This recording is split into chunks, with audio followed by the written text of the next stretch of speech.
Muddamni bardheeraa Iraanii fi Israa'el jidduu ture amma dhoowee jira. Waraanni Israa'el Iraan haleeluunii wiirtuuwwan nukleeraa fi buufata waraanaa rukutee hoogganoota waraanaa olaanoo saayintistoota fi namoota nagaa ajjeesse. Erga waraana Iraanii fi Iraaq bara 1980 gaggeeffame as kun haleella hamaa biyya Iraan irraa raawwatame.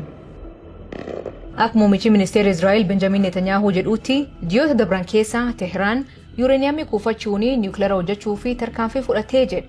Akkasumas waggoota 20 keessatti yeroo jalqabaa fi dhaabbanni mootummaa gamtoomanii kan nukleera to'atu Iraan waliigaltee oomisha nukleeraa dhorkuu cabsuu labse. Iraan ammoo nukleera hojjechuu fi yaaleen beekuu jechuu waakatti. Israa'el isaan haleeluu fi hiree hadhaatti isaan eegataa jechuun hoogganaan olaanaan Iraan Ayatolaan kakate. Akkasuma misaayil hedduu Israa'elii darbachuun deebii kennite. Israa'elileen haleela hin dhaabne. Ameerikaan Israa'el kophaayisii haleela kan eegaltee jetti. Haa ta'u malee Iraan waliigaltee nukleeraa mallatteessite taanaan haleela kan caalutti isaan eegataa jedhe Trump. Viidiyoo kan keessatti dandeettii waraanaa Israa'elii fi Iraan wal birqabne ilaalla. Tokkoffaa Iraan guddin lafaaf uumataanii baay'ee Israa'el caalti. Uummanni isii gar miliyoon 89 kan Israa'el ammoo miliyoon 10 kanaaf dacha 10 ta'uu danda'a.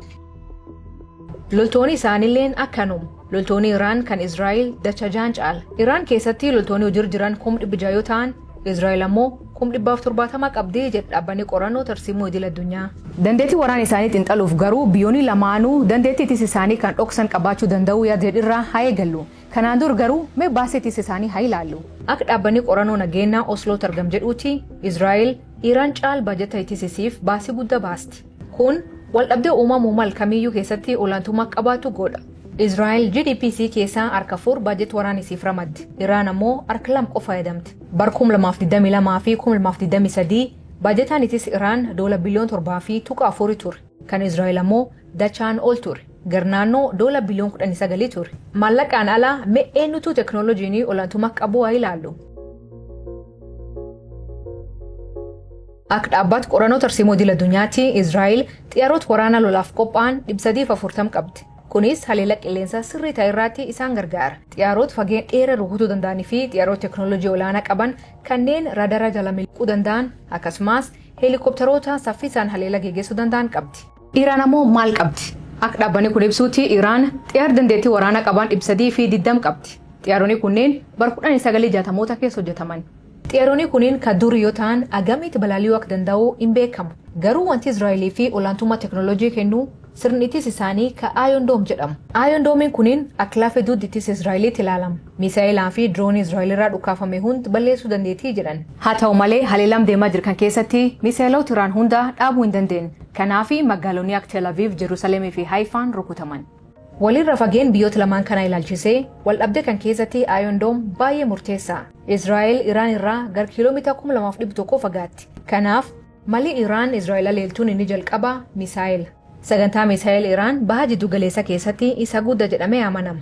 Bara 2022 ajajaan jiddugala waraana Ameerikaa General Kenneth McKenzie Iraan misaa'ilota baalistikii 3,000 ol qabdu dubbate.